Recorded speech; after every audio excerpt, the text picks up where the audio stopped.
Welcome back to men's tennis, where world number one Roger Federer is still hoping to end the year by overtaking Pete Sampras as the all-time record major winner with 15. To do that, he needs to win the year's 3 remaining slams, as he surprisingly relinquished the Aussie Open title in January, leaving himself stuck on 12. Despite that semi-final loss in Melbourne, however, Federer remains upbeat about his prospects for the season. But as he told our Pedro Pinto, losing down under certainly didn't feel too good.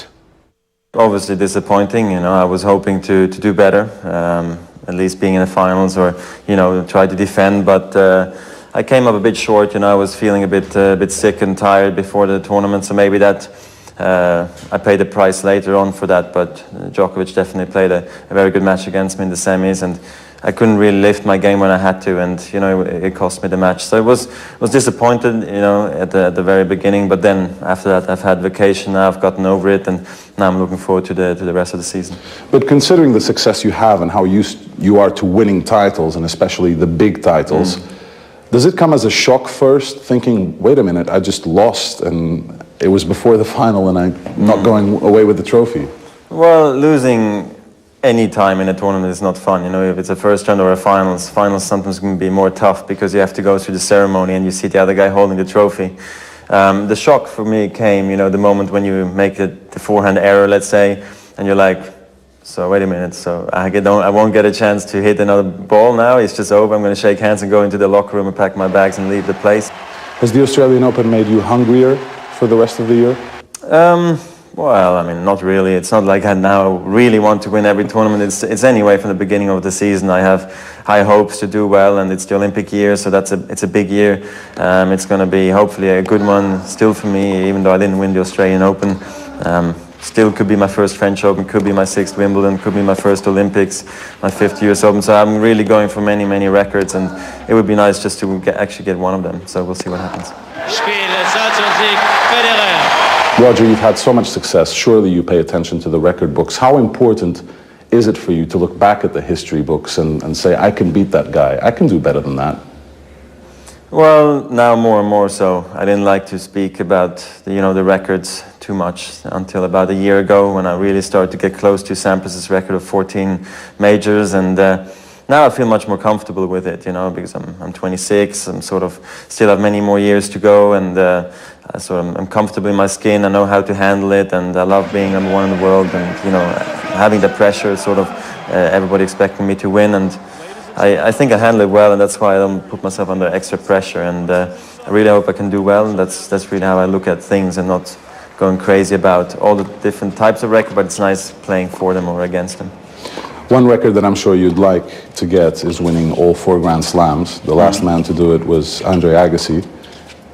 How are you looking ahead to Paris? Yeah, I got a lot of time, which is always a good thing, actually, because I have, 4 months between the Australian Open and the French Open, which gives me really a lot of time to prepare physically, mentally, and especially on clay. And let's hope Rafa's not going to play his best again, so it's going to be interesting to see how it's going to turn out this year. You mentioned Rafa, and he's been your number one rival for the last year and a half, 2 years. Does Novak Djokovic get in there right now as another one who you have to watch out for? Sure. Somebody who plays also 4 semi-finals and Grand Slams in a row, and just won his first one, is always a danger to any ranking position. Obviously, he's number 3 still, even though he's won a Slam.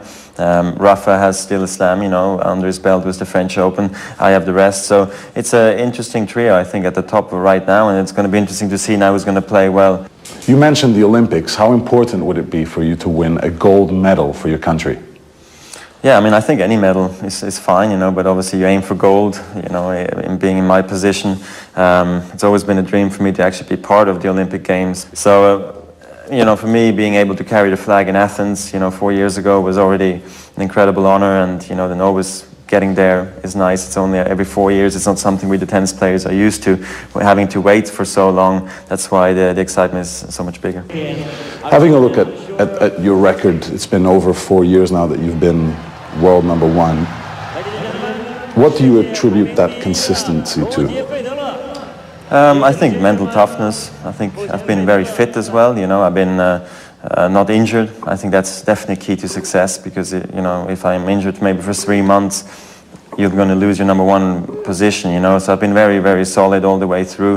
I think I've handled the change very well, you know, being number 2 in the world, then becoming number 1, and then actually staying there. It's a totally different ball game, really, because there's so much more pressure on you, awareness, everybody listens to what you say, and sometimes it tends to get a little bit much. You know, you have red carpet, sponsors, media.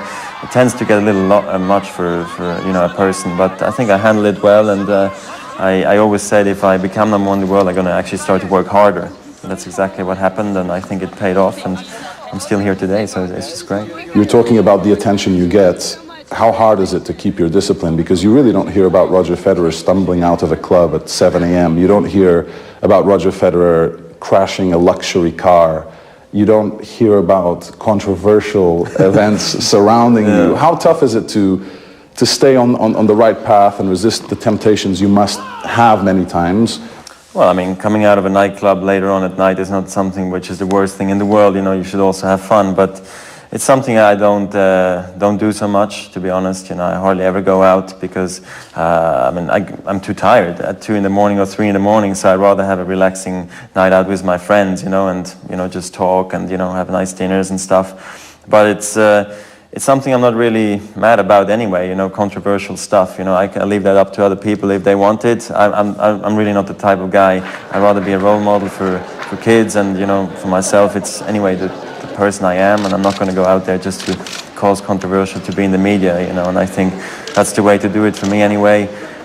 People give me a lot of compliments, which is very nice, but that's not why I do it. I do it because it's me and I'm genuine, so we'll see how it goes in the future, but I really hope I can stay out of trouble. By the way, Roger's first tournament since that Aussie Open semi-final loss will take place in his own backyard, so to speak, as the 26-year-old Swiss has a home in Dubai and plans to compete in the upcoming Dubai Championship starting March 3rd. We're back with one of Roger's favourites, our play of the day, very shortly.